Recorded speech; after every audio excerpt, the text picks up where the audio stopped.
Hi everybody, welcome back. In this video, I'll be showing you the procedure on how can you fix permission denied error in terminal. So a permission denied error in terminal indicates that the current user lacks the necessary permissions to perform the request operated on a file directory. So this can be resolved by addressing file permissions or ownership.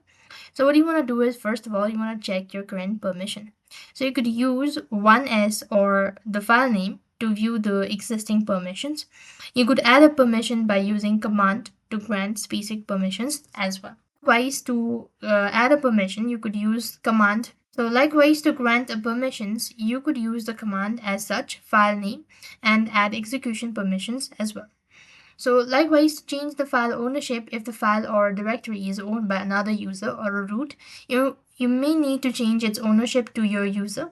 So all you need to do is check the file directory and give it or type in the prompt as showed in the picture. And that is how you'll be able to fix permission denied error in terminal. So that's all. I hope the video was helpful. Make sure to like, share, and subscribe. Thank you for watching. See you in the next video.